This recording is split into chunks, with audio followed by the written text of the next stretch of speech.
আসসালামু আলাইকুম প্রিয় দর্শক, welcome back to my channel Nasma kitchen. I hope সবাই ভালো আছেন। আলহামদুলিল্লাহ আমরাও ভালো আছি। আজকে আমি আপনাদের সাথে শেয়ার করব দেশি মুরগির মাংসের ভুনা রেসিপি।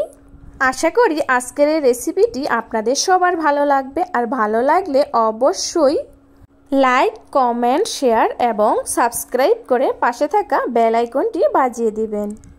তো চলুন বন্ধুরা, এখন রান্না শুরু করা যাক, আর সবাই শেষ অবধি থাকবেন।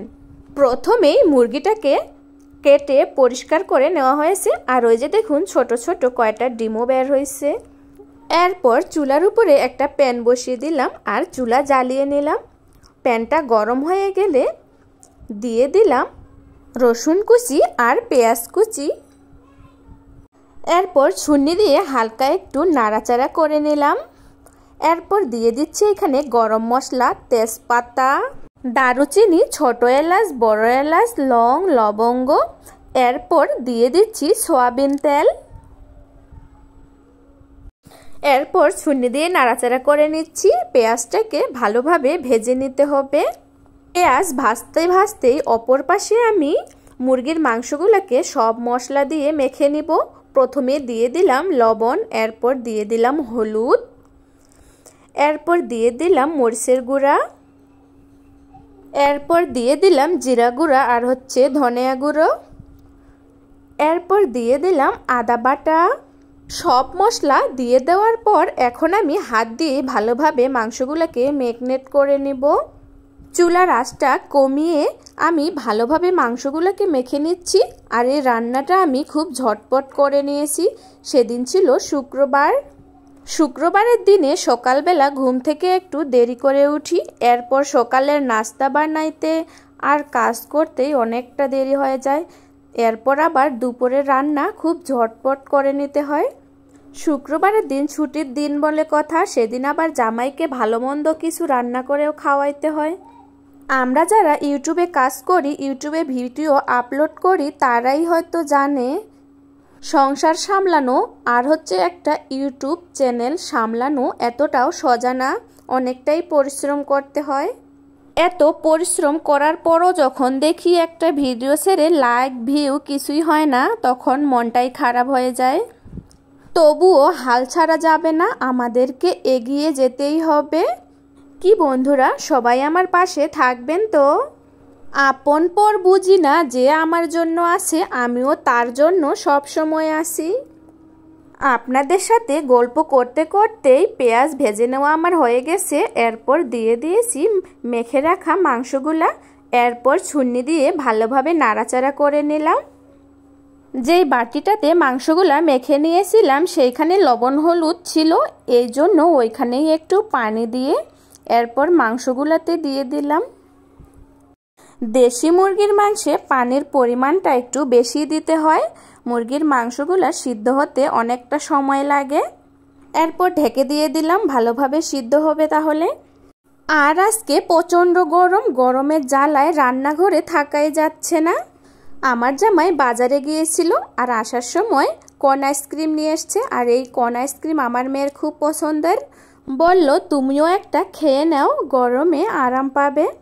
আমার হাজব্যান্ডের এই ছোট ছোট কেয়ারিংগুলাই আমার অনেক পছন্দ। আর এই যে দেখুন, আমি এক পাশে শাক বসিয়ে দিয়েছি, এটা কলমি শাক, আর এক পাশে ভাত বসিয়ে দিয়েছি।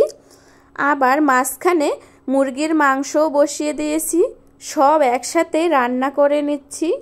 আমার হাজব্যান্ডের জন্য আবার মসুরের ডাল করেও নিয়েছি। মাংসর সাথে মসুরের ডাল বা যে কোনো ডাল আমার বর খুব পছন্দ করে। মুরগির মাংসে পানি যে দিয়েছিলাম সব পানিগুলাই শুকিয়ে গেছে। আর এখন মুরগির মাংসগুলোকে ভালোভাবে ভেজে নিতে হবে। আর আমি একটা ছুরি দিয়ে দেখতেছি মাংসগুলা সিদ্ধ হয়েছে কিনা। এই যে দেখুন মাংসগুলা সিদ্ধ হয়ে গেছে।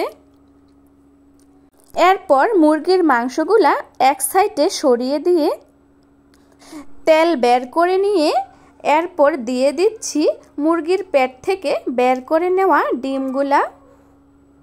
এই ডিমগুলা রান্নার প্রায় শেষের দিকেই দিয়ে দিতে হয়, প্রথমেই দিলে ভেঙে যেতে পারে। আর এই ডিমগুলো খুব তাড়াতাড়ি হয়ে যায়। এই যে দেখুন হয়ে গেছে। একবারে ভিতর থেকে সিদ্ধ হয়ে গেছে। তুলে নিলাম। ডিম তুলে নেওয়ার পর মাংসগুলো আবার একখানে করে নিচ্ছি আর কিছুক্ষণ ভেজে নেব, তাহলেই মুরগির মাংস রান্না হয়ে যাবে। ভেজে নেওয়ার সময় নিচে দাগ লেগে যাচ্ছে, এজন্য সামান্য একটু পানি দিয়ে দিলাম। বন্ধুরা, আজকের আমার এই রেসিপিটি আপনাদের কেমন লাগতেছে অবশ্যই কমেন্টে জানাবেন। আর যদি নতুন কোনো বন্ধু আসে থাকেন আমার চ্যানেলটি এখনও সাবস্ক্রাইব করে দেননি, অবশ্যই সাবস্ক্রাইব করে পাশে থাকা বেল আইকনটি বাজিয়ে দিবেন। লাইক, কমেন্ট এবং বন্ধুদের সাথে শেয়ার করবেন। মুরগির মাংসগুলা ভালোভাবে ভেজে নেওয়া হয়ে গেছে। এরপর দিয়ে দিচ্ছি পানি। অল্প একটু ঝোল ঝোল রাখবো, বেশি শুকনা শুকনা আবার খেতে ভালো লাগে না, অল্প একটু রস থাকলে ভালোই লাগে। আর দেশি মুরগির মাংস যেইভাবে রান্না করা হোক না কেন খেতে কিন্তু অসাধারণ লাগে। ছোট থেকে বড় সবাই চিকেন খেতে অনেক পছন্দ করে। আর যদি এইভাবে মুরগির মাংসের ভুনা পরিবারের মানুষকে রান্না করে খাওয়াতে পারেন, সবাই আপনার প্রশংসা করবে। মুরগির মাংস রান্না করা হয়ে গেছে, চুলা বন্ধ করে দিয়ে দিলাম। দেখেই কতটা লোভনীয় লাগতেছে, খেতেও কিন্তু অসাধারণ হয়েছিল। এরপর একটা বাটিতে পরিবেশন করে নিলাম। আপনারাও অবশ্যই বাসায় একদিন মুরগির মাংস এইভাবে রান্না করার ট্রাই করবেন। আশা করছি সববার ভালো লাগবে।